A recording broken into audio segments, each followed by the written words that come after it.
Em nome do Pai, do Filho e do Espírito Santo. Amém. Como víamos, o povo de Deus vai permanecer por 40 anos no deserto. E Deus, que tirou este povo da escravidão do Egito para conduzir até a terra prometida, durante o período em que permanecerá ali no deserto, também lhe dará o pão de cada dia. É disso que trata o capítulo 16 do livro do Êxodo, do maná e das codornizes. Toda a assembleia dos israelitas partiu de Elim e foi para o deserto de Sim, situado entre Elim e o Sinai. O deserto de Sim. Sim significa espinhos, mostrando o grau de dificuldade que era viver ali naquele deserto. Era o 15º dia do segundo mês após sua saída do Egito. Toda a assembleia dos israelitas pôs-se a murmurar contra Moisés e a Arão no deserto. E preste muita atenção no teor desta murmuração. Disseram-lhes: Oxalá tivéssemos sido mortos pela mão do Senhor no Egito, quando nos assentávamos diante das panelas de carne e tínhamos pão em abundância. Vós nos conduzistes a este deserto para matardes de fome toda esta multidão. Por que pedi para que você prestasse atenção? Porque aqui o povo de Deus faz um juízo comparativo entre a vida que levava lá no Egito, quando tinha o que comer mesmo em meio à escravidão, e a vida que está levando agora ali no deserto, quando lhe falta até mesmo o alimento de cada dia. E acrescenta a este juízo comparativo uma acusação que deforma o sentido da saída do Egito, porque Deus tirou o povo do Egito para conduzi-lo até a terra prometida, como seu filho primogênito, seu filho querido. E o povo neste momento interpreta que foi tirado do Egito para morrer ali no deserto e morrer de fome. O Senhor disse a Moisés: vou fazer chover pão do céu. Pão do céu.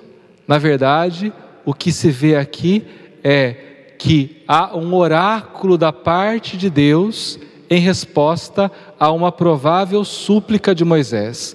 Um oráculo de salvação, porque se o povo estava se queixando porque iria morrer de fome, então Deus fará chover o pão do céu.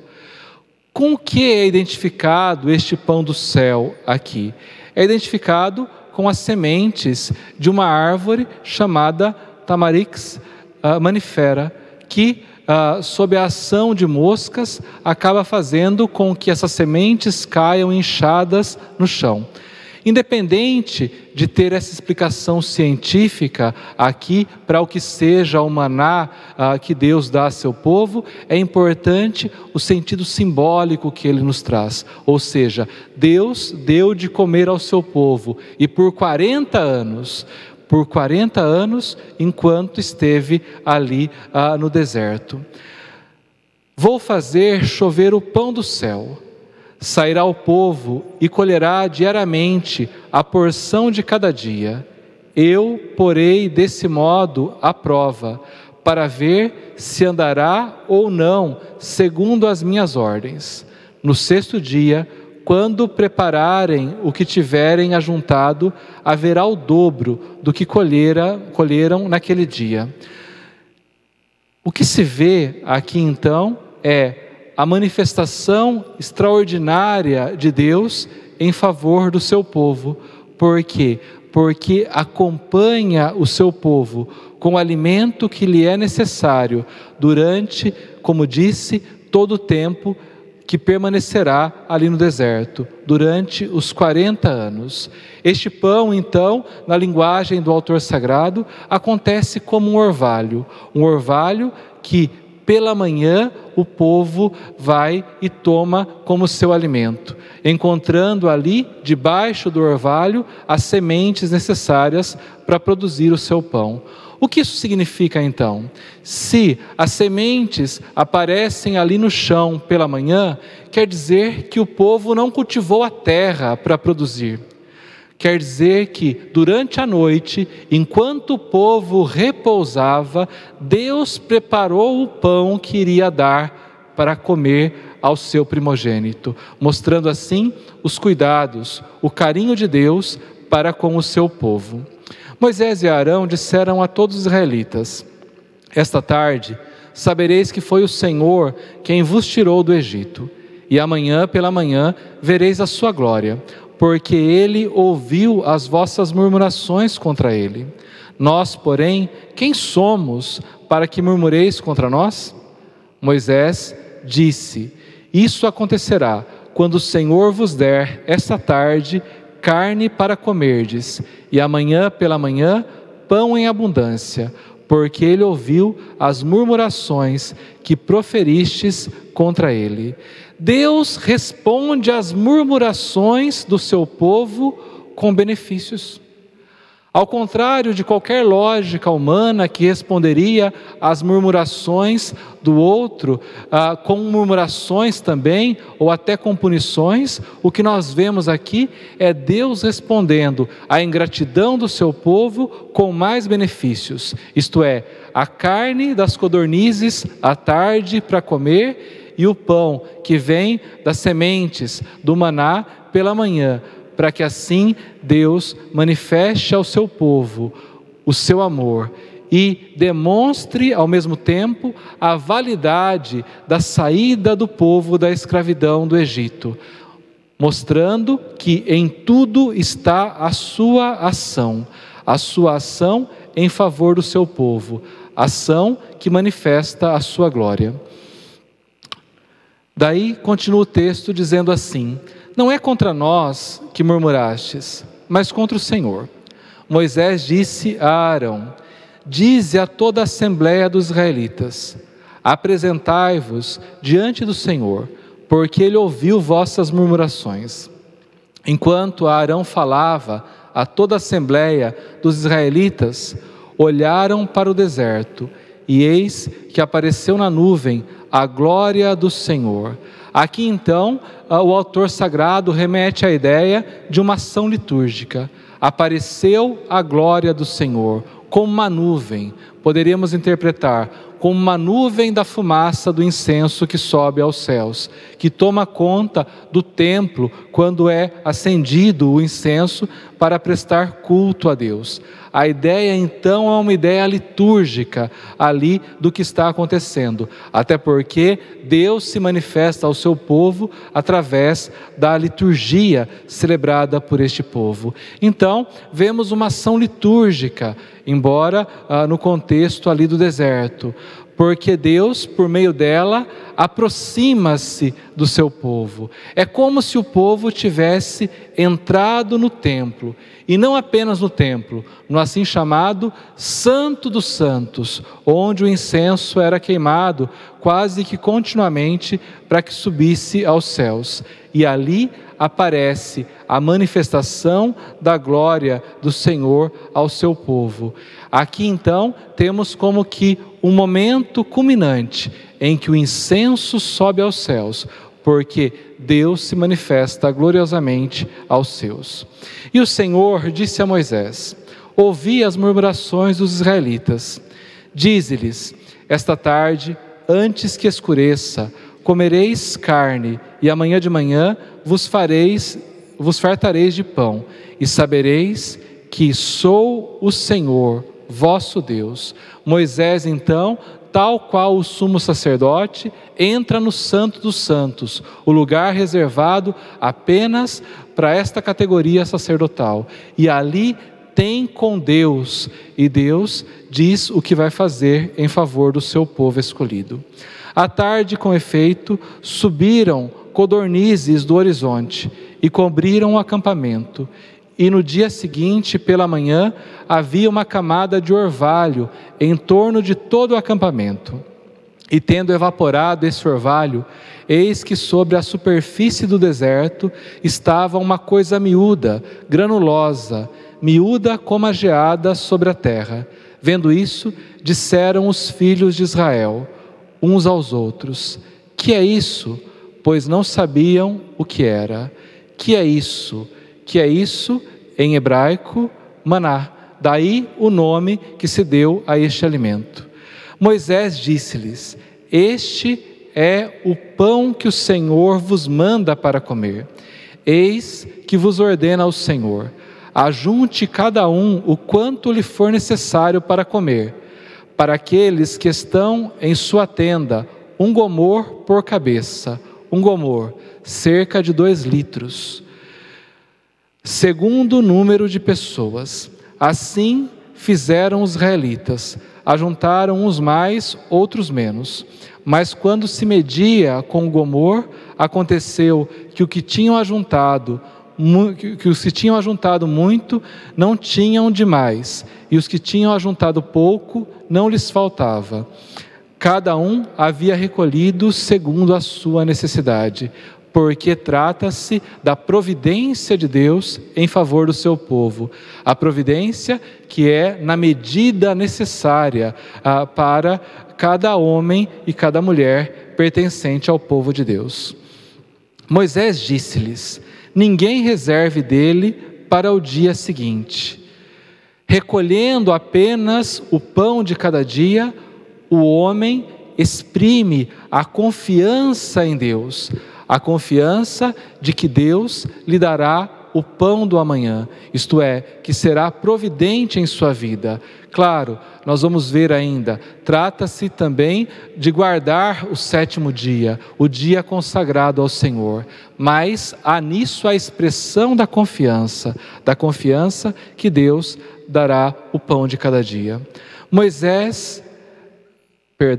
Alguns não o ouviram e guardaram dele até pela manhã, mas criou vermes e cheirou mal. Moisés irritou-se contra eles. Todas as manhãs fizeram a sua provisão, cada um segundo suas necessidades. E quando vinha o calor do sol, derretia-se. No 6º dia, recolheram uma dupla quantidade de alimento, como acabei de mencionar, 2 gomores para cada um. Vieram todos os chefes da assembleia e contaram-no a Moisés. Este lhe disse: é isso o que o Senhor ordenou. Amanhã é um dia de repouso, o sábado consagrado ao Senhor. Por isso, o que tendes a cozer no forno, cozei-o, e o que tendes a cozer em água, cozei-o, e o que sobrar, ponde-o de lado até pela manhã, porque o sábado era o dia consagrado ao Senhor, o dia de repouso para os israelitas, para que se lembrassem que haviam sido escravos, mas agora eram livres, ao ponto de ter direito a um dia sagrado de repouso. Guardaram até o dia seguinte, segundo a ordem de Moisés, e não cheirou mal, ao contrário do que aconteceu da primeira vez. Nem se acharam vermes nele. Comei-o hoje, disse Moisés, porque é o dia do sábado do Senhor. Hoje não achareis no campo. Durante 6 dias o ajuntareis, mas o 7º é o sábado, nele não haverá.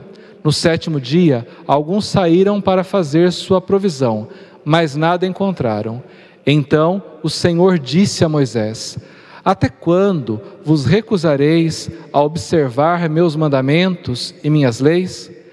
Considerai que, se o Senhor vos deu o sábado, vos dá ele no 6º dia alimento para 2 dias. Então Moisés pede aqui ao povo a observância do sábado. O sábado adquire um valor de um amanhã privilegiado, já fazendo alusão ao tempo de bonança que irão viver quando entrarem na terra que emana leite e mel.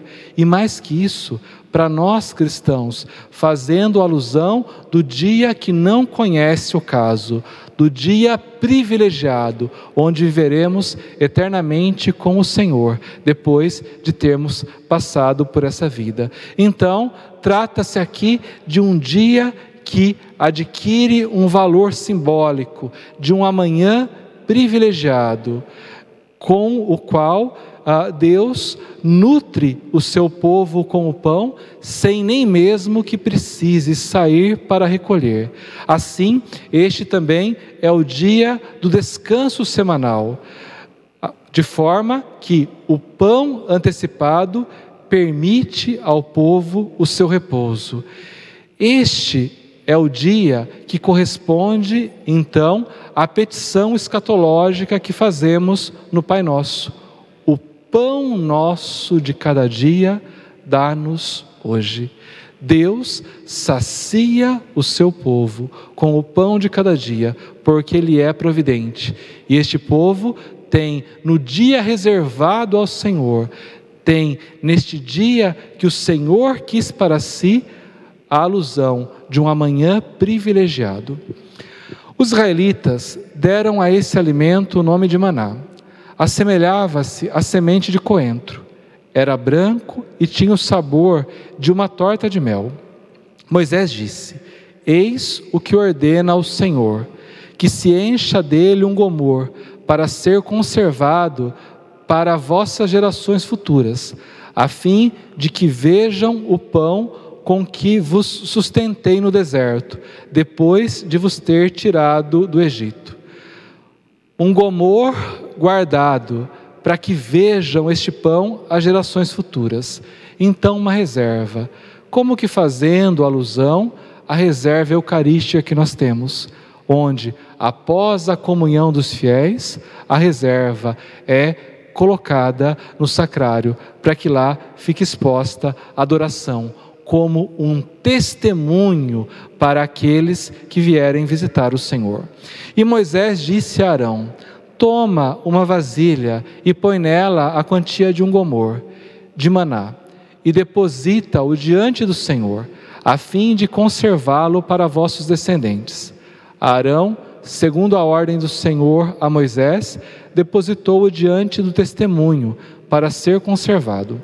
Os israelitas comeram o maná durante 40 anos, até a sua chegada na terra, até a chegada a uma terra habitada. Comeram o maná até que chegaram aos confins da terra de Canaã.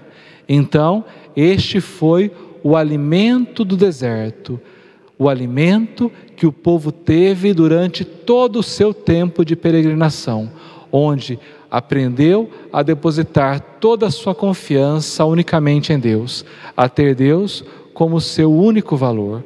O gomor, conclui o texto, é a 10ª parte do efá. Peço a você que, preparando-se para a nossa próxima aula, faça a leitura do capítulo 17 do livro do Êxodo. Desça sobre vós a bênção do Deus Todo-Poderoso, Pai, Filho e Espírito Santo. Amém.